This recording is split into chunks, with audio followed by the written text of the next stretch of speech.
At this time, I can tell you it's going to be a very lengthy investigation. We've got our violent crimes unit on the scene. Dave was my best friend.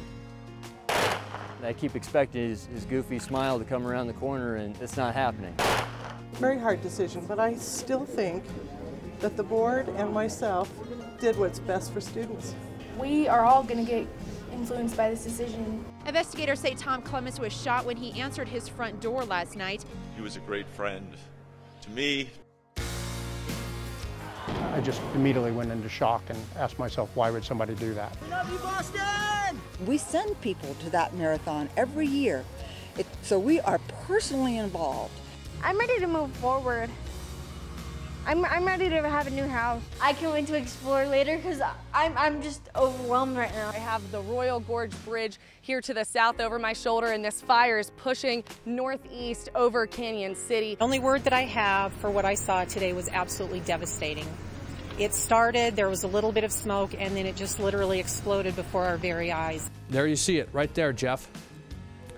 There's a home completely engulfed, and that's just heartbreaking.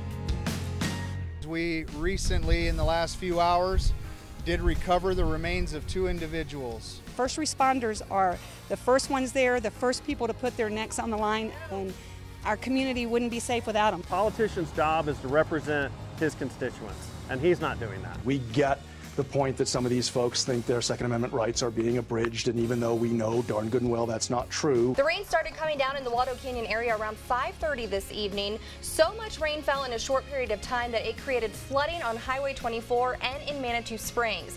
Canyon Avenue is at the throat of Williams Canyon, so it did receive the brunt of the force this evening.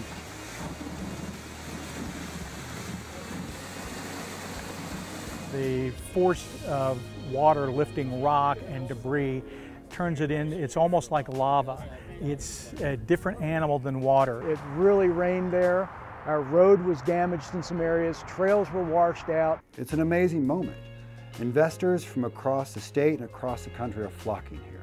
The only place that we're going to invite people to come here and get high is at the summit at Pikes Peak, walking across the Royal Gorge, or going up the incline. He just ran right up the trail. It was about a half a mile, but he got up there. First he told me he didn't see anything, and then he heard what he thought was a female scream. It would be impossible in this brief time to cover what they mean to this community. In a small town, you just feel the pressure so much more because you know everybody and they know you. The first responders who were first to arrive at this scene early this morning went inside the home and found 3 people dead. 59-year-old Harry Mapps waived extradition following his arrest Saturday. I draw the line, and I have no problem pointing out that what he did was inappropriate and unprofessional, and it lacked any professional courtesy. Thank you, God, for all souls get special for my son. This is really a special moment for me, you know. I'm really, really happy, excited, and my son coming back home.